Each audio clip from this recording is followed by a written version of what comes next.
A man who is one of the most legendary FAU basketball players, a man who I knew from second one that he stepped on the floor at FAU, a native of Lauderhill, a Blanche Ely legend, and the first recruit in Dusty May's tenure at Florida Atlantic. And he was a key component to FAU becoming what it is now, and certainly their Final Four run a year ago. Joining us from Switzerland, where he's averaging over 19 points per game in the SBL. It is Mike Forrest with us here. Mike, first of all, it is awesome to see you. It is better to talk to you. Just before we start anything, how are you? Man, I'm good.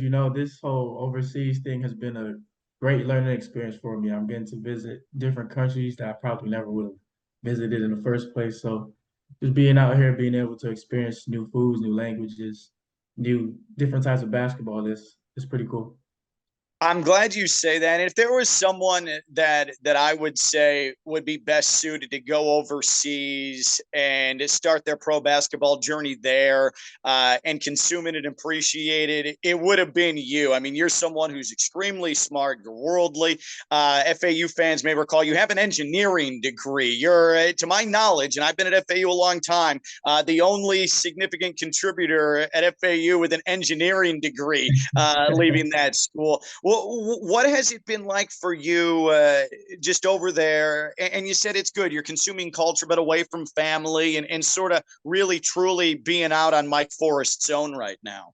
Oh yeah, that's kind of been the toughest part. Just there's like a big time difference. So like by the time when I wake up, everyone's still sleeping, and by the time I'm going to sleep, everyone's getting their day started or almost finished with starting their day. So just trying to find a balance of trying to portion out time to actually get on the phone and talk to people or watch games and connect with people back home. That's the biggest challenge that I face every day. Dusty gets questions about you all the time. And I was at an event right before our basketball season started here at FAU, and you had gotten off to a real good start there in the SBL, and people were applauding when Dusty would tell them like, "Hey, Mike did this in his debut. Mike just scored this." So he's been paying attention. Everybody knows through him what's happening on the floor with Mike Forrest. As far as you following this FAU season, how in tune have you been with what your former team's been doing? I've been able to watch a few games. I try to keep in touch with the guys as much as I can. But for the most part, I'm really just looking at highlights or looking at the box score, checking the stats, seeing how everyone's doing. So um, with the games I've watched, everything's like a train. Everything's still moving smooth. Yeah, and and you were a part of this in high school where you guys were always the hunted at Blanche Ely. I mean, you guys were always the target, and it's been a little bit new for these guys this year to go from perpetual underdogs. And I know you know how you guys operated, that disrespect, and you guys really savored that. It has been the case every game that your former team plays now is Super Bowl, is it's the special night at a visiting arena. There's the celebration storming the court when you beat FAU. How tough is that as a competitor to walk out into the floor? You embrace it, but also know that you're going to be getting everybody's best every single night because you're the pinnacle. You're what everybody's trying to achieve. Yeah, that's probably the biggest difference between last year and this year. Just having that target on your back, it kind of it mentally you have to mentally stay focused and just know that your whatever baseline you set is what everyone else is trying to reach. So you just try and set the bar high and make sure that you're always prepared for whatever anybody throws at you. So that's really the biggest difference. I know that last year was unbelievably special, and you guys won the Conference USA regular season and the tournament, got into the NCAA tournament. We know what happened from there. But when you hear FAU didn't win the regular season, didn't win the conference tournament, but Florida Atlantic gets in to the NCAA tournament as an at-large and as an 8 seed, a seed higher than you were a year ago with 31 wins because of how much respect FAU has now earned nationwide. How do you consume that? How does that make you feel? Because to me, it made me feel like, all right, FAU's definitely made it now. It's a household name. Yeah, definitely. It's kind of bittersweet knowing that I won't be able to play in March Madness again, but I'm just really happy for the guys for them to be able to have that respect from everyone across the country, knowing that they're one of the best teams in the country now. They're about to be on the biggest stage to prove it. So it's gonna be fun to And watch. to do it in New York City again, to be up there, we're just comfortable there. It's like a home away from home for us after the Sweet 16 and Elite Eight last year. We were up there again. Same hotel, by the way. We stayed at the Marriott Marquis again when we played Yeah. Illinois in the Jimmy V. But to be back up in New York City, what was it like playing in New York City for you, a kid from Florida, and then playing at MSG in the biggest games of your life? Oh man, for me that was something I'll never forget. Just being able to play in MSG and also be around people that wanted to see me succeed. So just the whole experience, having my family, having my teammates behind me, having friends come out, it was amazing. Like that was something I'll never forget. uh, that whole run through the NCAA tournament, what's the for you? What's the one moment, the good moment that sticks out to you most? Just that one thing that keeps popping into your mind. Oh man, there's a few moments, but the one that I think about the most is just after the K State game. I remember me and BJ. We after the game we hugged like we finally made it. Like all the hard work that we put in for the past 3 years, like it finally came to fruition. So it was just really good to feel all the hard work and the consistency just come to fruition and it all come together. It was amazing.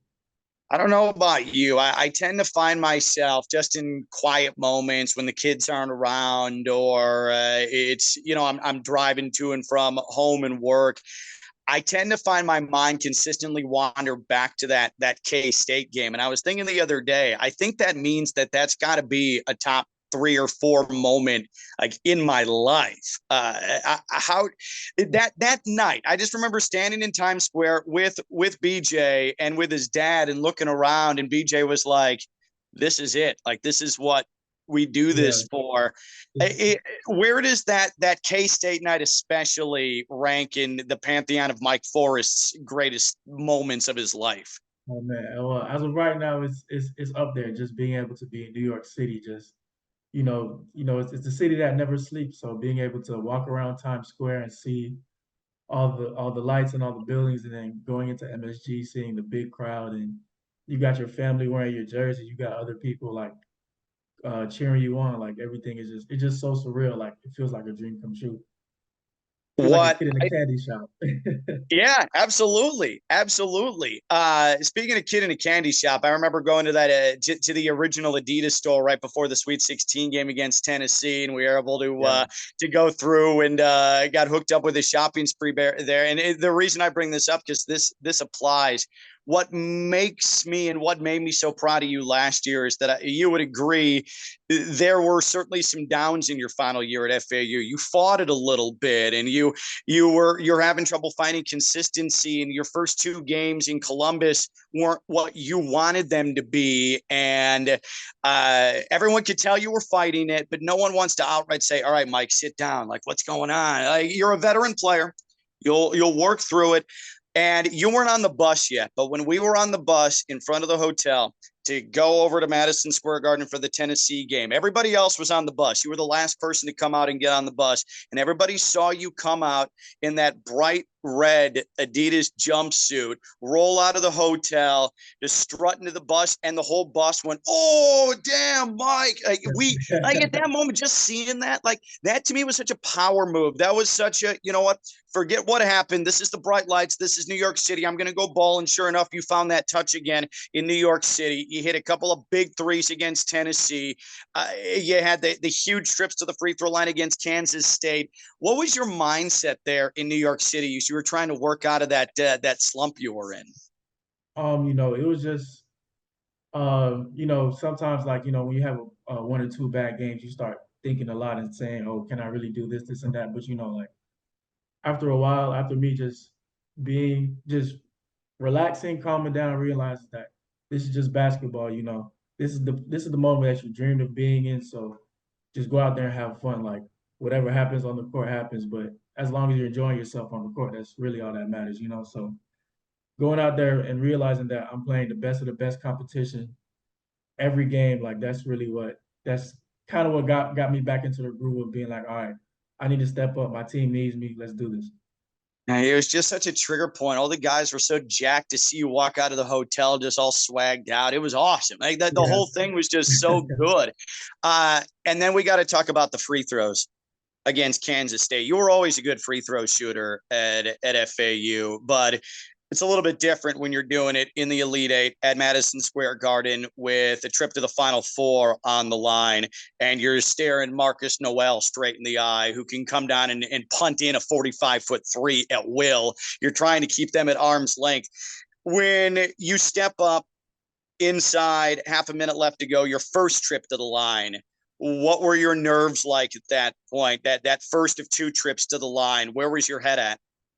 My head I wasn't really nervous stepping up to the line. Like when I got to the line, I was like, all right, I'm here. Let's just knock these down. It felt like I was in the gym by myself. You block out the noise, you block out everybody talking to you, just sit there and knock it down. It's just routine. You put in the hours, you put in the work. So it was really just a matter of routine. And so then by the time the second trip with 6 and 9 10 seconds left, see, this is what I'm talking about. I know the exact times and everything. I'm a total nerd with all this Yeah. stuff. So you walk up to the line with 6 and 9 10 seconds left. I have to imagine, just based on what you said, like you knew those were going in then.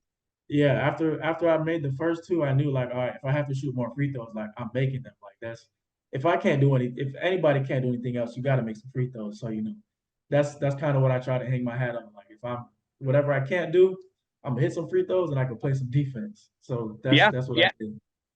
And you didn't even hit the rim on either of the final two free throws. I mean, it was straight through both Yeah. times. And then once you hit that second free throw, you mentioned, and play some defense. As soon as you hit that second free throw and they're about to inbound, where are you? What are you thinking at that moment from a basketball standpoint? What are you focused on there? Man, I was just focused on the game is over. Like we just got to get back, get a stop because after I made the free throw, I kind of looked to the bench like, all right, let's go home. And I was like, oh snap.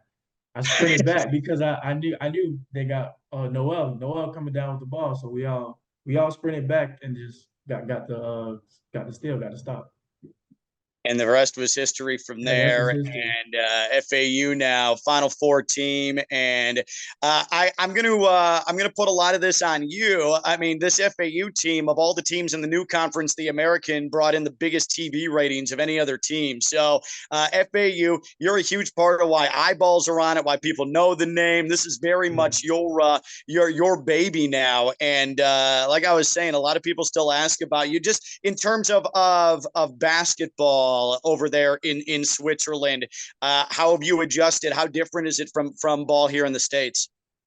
Um, Being in Coach May's system, it's kind of very similar to because we kind of play like a European style where we all move the ball and share the ball. So there's really coming here, everyone just said, "Here's the ball, go." So I was like, okay, I know what to do. I can do that. So just coming in and being that guy and just being able to talk to my European teammates and try and teach them new things and lead them. So that's really what's been keeping me focused, just knowing that I got guys here and back home that are dependent on me.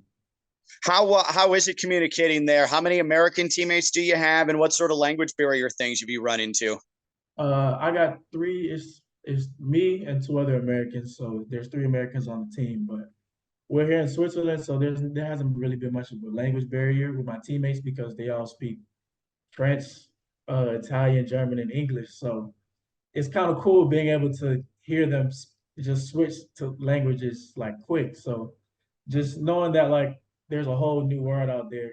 There's a whole new world out here that I'm just like, okay, I gotta adjust. I gotta try and learn new things. I gotta try and eat new food, dude. Just do something to adjust to everything. Adjusting to everything is really just the biggest challenge overseas because you never know what someone's gonna throw at you. No doubt, it takes guts. It takes some courage just to step outside that comfort zone. How do you think that you might be a bilingual Mike Forrest at some point? Oh man, I hope so. One day, maybe within the next year, I might try and pick up a new language. So we'll see. We'll see. I love it. I love it. Now I'd be remiss if I didn't ask you about a prediction for Friday for FAU and Northwestern. What are you feeling with your former teammates, your boys going into Barclays Center against a team out of the Big Ten? Yeah, I already know that FAU they're gonna handle business, man. Like the guys are so competitive. Like when the lights get bright, they step up. They never shy away from anything. So just a message to them would just to be go out there, have fun, and just do what you do. They work hard every day. They put the work in. They put the time in. So now it's just time to show the whole country what you can do. Mike, it's awesome to be able to chat again. I'm happy that you're acclimating there overseas, and you're being a leader as always, and you're putting up numbers. And I know everybody here back in South Florida is super proud of you, and a lot of people are going to be asking about you once we get back up to New York as well for the NCAA tournament. So thanks for taking some time, and continued success over there in Switzerland. Okay. All right, thank you for having me.